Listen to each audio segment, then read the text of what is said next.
In this exercise, I'm going to show you how to use BLAST2 and a few things that you would see differently.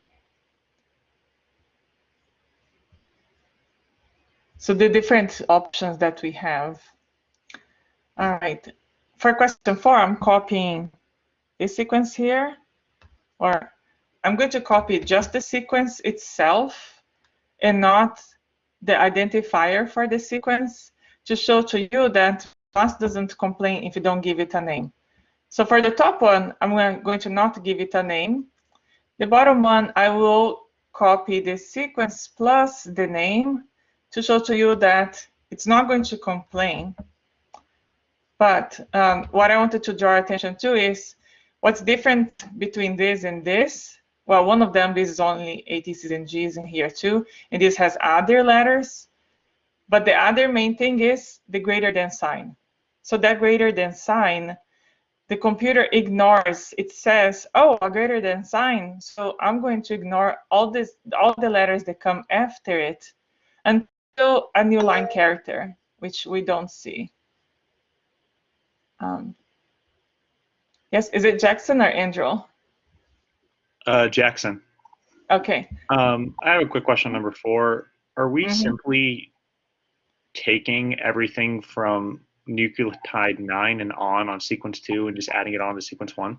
Like, does it matter which one is the query and the subject? Right, it doesn't matter which one is which. So I could have flipped them. It's still going to look for the overlap between them. I only go in order for, I don't know, because I'm a systematic person. So every time you're comparing two sequences, it doesn't matter which one you enter on the top box and which one on the bottom box. Yeah. So let me do question 4, and then I'll go to, I think you said question 9, and I think that's where people start having more questions. And so I don't know at this point if I satisfied your question, but I'll go back to it if not.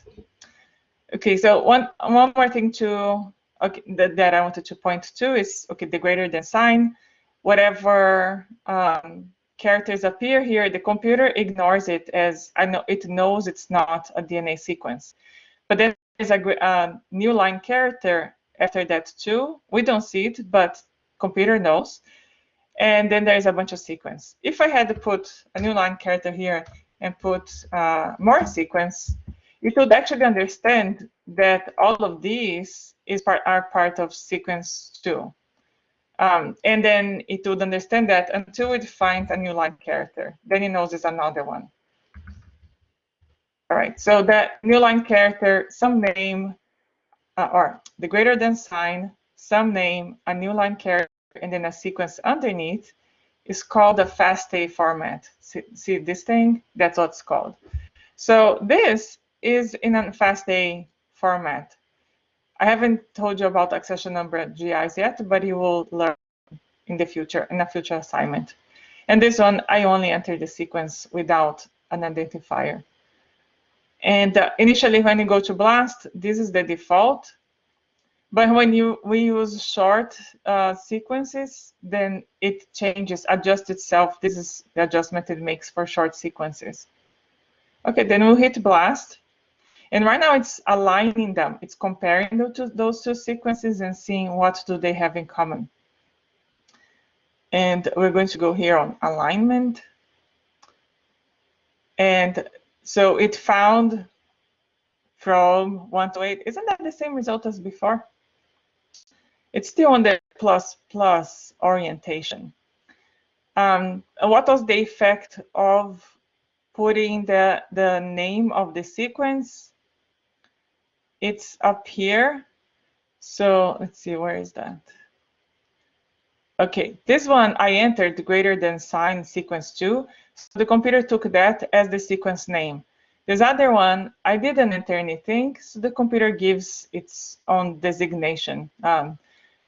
So this part here is just to show to you that entering the greater than sign or not. That's where that information ends up. So if I click here, it just tells you sequence 2 is what you called it. Let's see. So when I tell you here, let's put them in a contiguous string. the way I do that, I open like a Google Doc form. So let's see. Let's do like,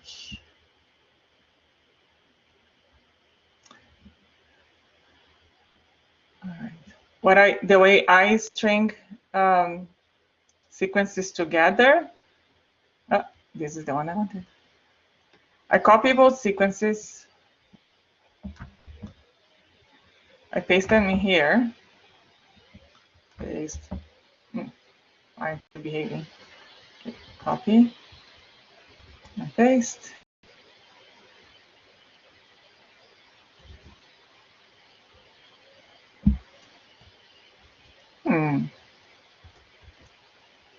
Why isn't it letting me paste it?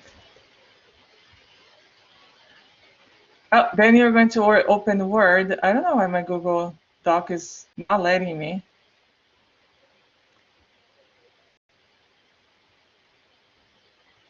And let me make this bigger.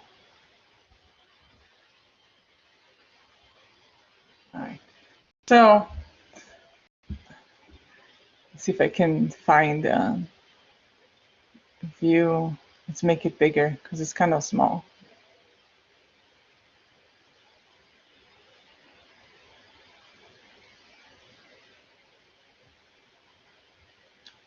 All right. So those were my two sequences. And now I want to put them into a single config. I'm going to go over here on the alignment, and I find where do they overlap. So I'm copying that, and then I do Control F. I love Control F for find, and now the find is showing me where are they the same sequence, and see how since they came from the same DNA strand, I could just read from here to here, and when I get to here, I jump over here to this G here. So the way I do this is I copy this sequence, and then I'm right here config for myself, and then I go, okay, where was the overlap again? That much. So I know that this is the new part. So I copy the new part. I'm only copying starting here.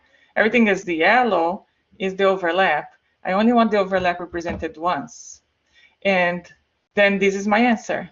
I just copy that and I paste that. That's my config that came from assembling these two reads.